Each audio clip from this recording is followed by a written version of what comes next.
Hey, do you want to build wealth in 2025? I know I do. So how do you do it? Do you buy real estate or do you buy a business? Now, I might be a little biased, but buying a business is so much better. And I'm going to tell you why in today's video. I'm going to do a side-by-side comparison, why it looks like if you're a real estate investor trying to build wealth door by door, and how long would it take you to get to where you want to go versus buying one business that can change your life anywhere from $250,000 to $500,000 worth of cash flow per year. I'm going to show you how. Let's get to it.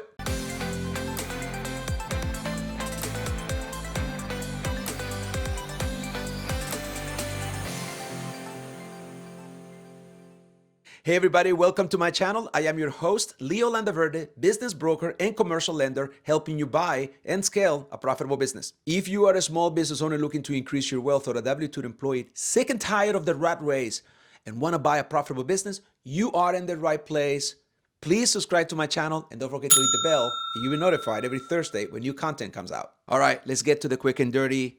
Let's break it down to the simplest terms. So you want to buy a property. Great. The collateral is the property itself. So it's much easier getting a loan for a single family home, especially a 3-bedroom, 2-bathroom, because the collateral is, you're not buying cash flow, you're buying the property. The property is the collateral for the loan, so it's much easier to get a loan. So a lot of people think, hey, I can get a loan for a property, means I can get a loan for a business. It doesn't work that way. First of all, when you're buying a business, you're buying a cash flow ecosystem, which is what I call it, a very fragile ecosystem made up of customers, vendors, system, processes, intellectual property, etc. But in such a way that is dialed in that it makes a lot of money. So businesses are sold on multiples of cash flow. That cash flow can be defined as seller discretionary earnings, which is your net income plus your EBITDA, your add backs, and then you got all the owner discretionary stuff. Hence, it's called seller discretionary earnings. Anything north of $500,000 is traded in EBITDA, earnings before interest, taxes, depreciations, and amortization. You heard me talk about this in multiple videos, so that's what happens. So when you're buying a business, it's called blue sky. You're buying air. The cash flow from the business, regardless of the valuation, will never be enough collateralized to be able to have dollar for dollar collateralization of the deal. So if a lender, an SBA lender, gives you a loan for $900,000 on $1 million purchase, there is no chance on earth that there's $900,000 will be covered by the furniture, fixtures, and equipment, or any of the assets of the business. Even though you're buying the assets of the business, they will never equal to the amount of the loan. Reason why there is the SBA guarantee. You need to have a guarantee. The banks comfortably give loans to buyers like us because they have an insurance policy by the SBA that allows business mergers and acquisitions go on for the small, lower to middle market of business acquisitions, anywhere from $1 to $10 million. So with that said, if you understand that the cash flow comes from the business, the collateral will not be there. So it's easier for banks to turn it down. So there goes the whole thing about the valuations. Now, in order for you to buy a business, you need to understand how to value a business. Now, it's much easier in real estate because in real estate, you get an appraisal. You can do a broker opinion. You can even do it yourself. You can look at the Zillow. You can do kind of triangulate, and you can reason that all these properties are worth somewhere between 400, 500,000, whatever criteria you put. You can reverse engineer the value of a single family home, duplex, fourplex. Are you stuck and trying to figure out how to buy a business? We're here to help you. Please connect with us. I'm sure you have questions. We have the answers. We know the whole process inside and out, and we've done it 100 times. So connect with us. Drop us a comment below or send me an email. My email address is up there or below. Let's connect.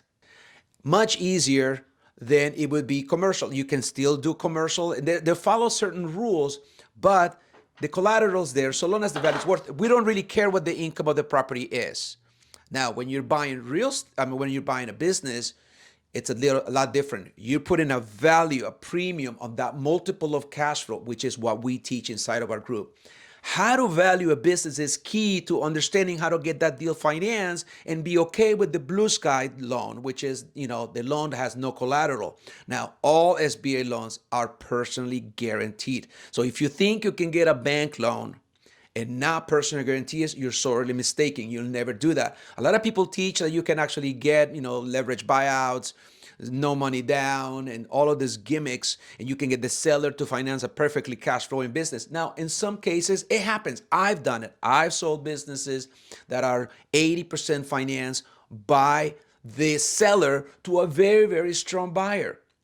And thus the seller becomes the bank. And very unusual and rare circumstances that happens. Is that what I teach as the go-to? No, it doesn't really happen for 90% of people. Now, as it is, it's a very competitive market. So what do you think sellers want to close?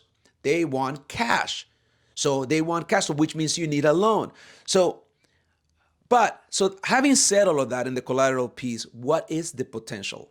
So the average person, and probably about a third of the members of our group inside of our business acquisition mastery program are real estate investors. And they came because they reasoned that at $100 a door, how many doors will it take to replace my W2 income? It takes so much capital to put in to get the kind of returns. So if you're getting anywhere from 5 to 10% cash on cash return, you're good, right? If your ROI is, we really don't measure ROI, we measure cash on cash return. So here comes the game changer. While it may take you 40 doors to get to where you need to go, 40 doors at $100 a door would be $4,000 in cash flow. You can get one business doing $250,000. Let's just say one business doing $250 to $350, buy it for $1 million, anywhere from 3 to 4 times their cash flow, and be able to have 200 to 300% cash on cash return. So if you are able to understand the risk, then you're able to buy a business and it will be much, much better. Now, if you want to know the intricacies and all the details, how we work that out inside of our group, please reach out. Now, I'm actually buying a business this year. Why? Because I know how to do that. And then the cash on cash return is much greater. But that's what the private equity groups and the family office and the very sophisticated investors do. That private equity is where you make the highest returns. But to do that, you have to be educated. And that's what I'm here to do. Hopefully that helps you guys today. For a limited time, I'm giving away a simple but powerful calculator for deals. It's called the Deal Analyzer 2.0. It's going to give you everything you need, all the key performance indicators that you need, all the buy signals when you need to buy a business in a very simple way. It is my gift to you for watching my channel. And all you have to do is click on the links below. Also, my buyer's checklist, which is 6 pages. And we actually use it inside of our paid group every day. So we know it works because we're using it ourselves. I want to give it to you so I can help you along with the journey. Please connect with us. Just click on the link below and it's yours to keep.